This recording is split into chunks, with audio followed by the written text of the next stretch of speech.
let's start with this one, because I really think there's a bunch of different ways you could go, from past performance, current performance, injuries. But the team whose goaltending should have them feeling the most uneasy right now is blank. Greg's, I'm going to you first.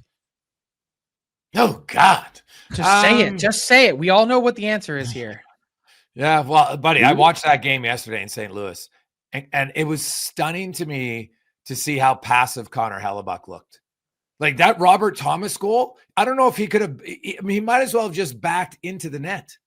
So it's crazy because like Winnipeg, for the second straight year, you lead the league in goals against, and now you're getting lit up again with the guy who should probably win the Vezina based on all his numbers. Now, Kevin Woodley was very accurate to point out that Winnipeg had the best environment for a goalie in the regular season. And he's talked a lot, and he's a goalie guy. He knows the position infinitely better than I do, and how environment matters. Well, look, and what are they doing for the second straight year? A lot of goals on screens, a little bit lucky. The one goes off of Pionk, but man, it's hard not to go with the Jets because you got the best goalie, and he's looking below average right now. When I grow up, I just want Jason Gregor to like me as much as he likes Kevin Woodley, because I learn lots from him. I know you talk about him all the time. And I say that in like a truly endearing way. Like I wish you liked me as much or half as much. The clear and obvious correct information. the clear and obvious correct answer here is the Edmonton Oilers. It's impossible to feel good about either guy. The Oilers have gotten the wheels beaten off of them in all four of these games, have controlled maybe 15 to 20% of the entire series.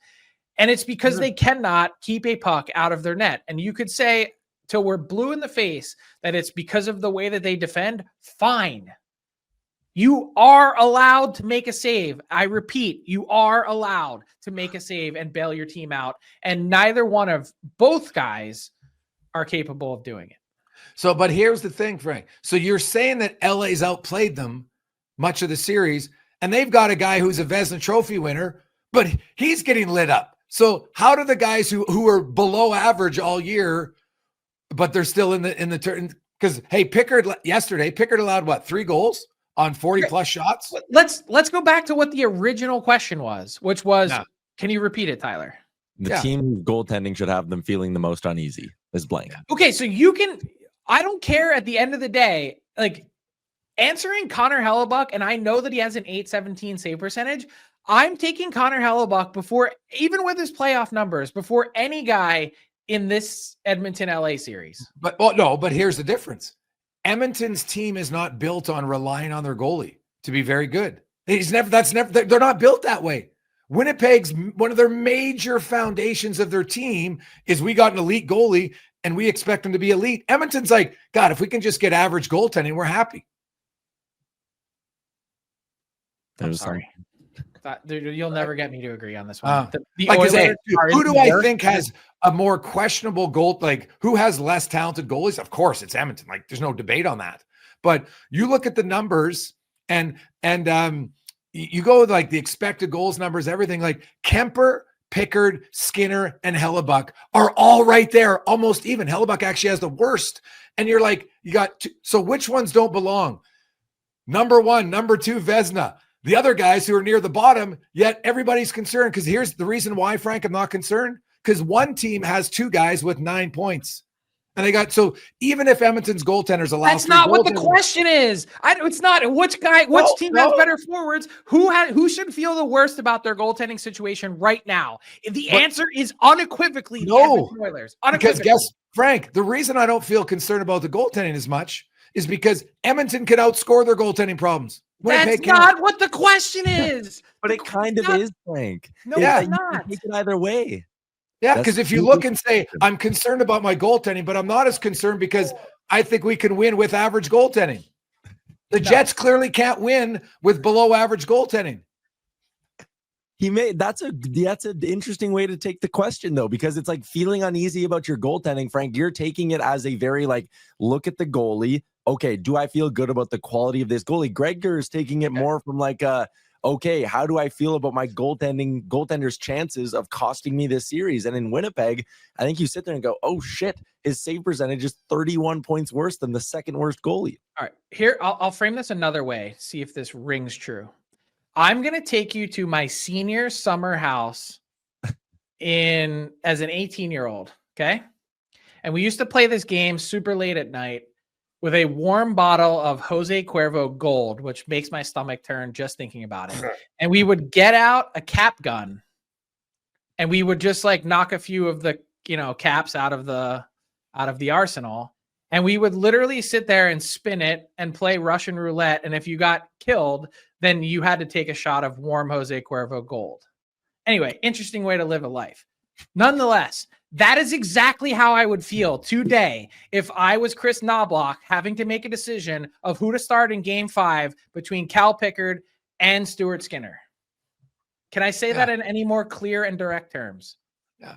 I think you're both making very good points. This is on the Mount Rushmore of my fill in the blank or buy or sell questions, because I think you both just took it in like a really interesting way. Like there is kind of two ways to view the question. So it's interesting. I don't know. Connor Hellebuyck's playing like he's taken too much Jose Cuervo. So there's also it is wild to me to see like which goalies played way below the standards. It's not even a discussion. And I don't like think about great players in the game who have performed this poorly at their position for now 3 years in a row in the playoffs. And I know it's a small sample. It's only 14 games, but isn't it wild though? Like I can't find an answer. It shows you how advanced scouting and how the playoffs are different when it's a one-on-one matchup.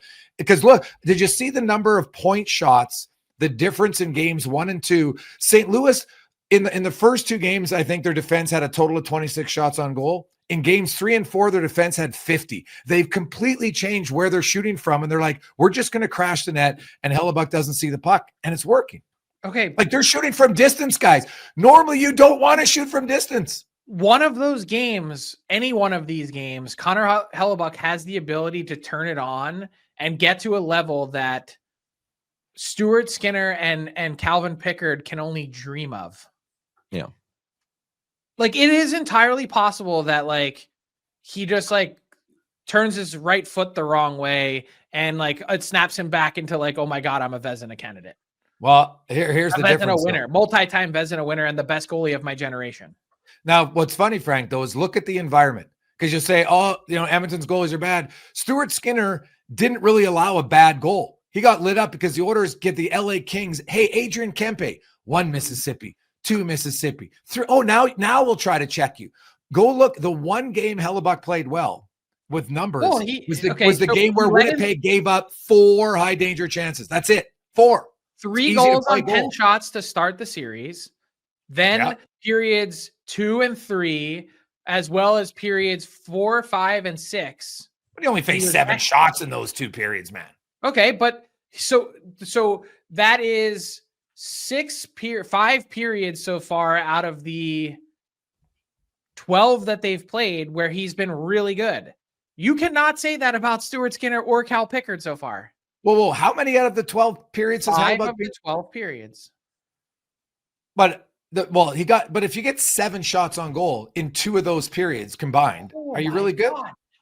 You can't say that any one of Skinner or Pickard have had any good moment in this entire series. What are you talking about?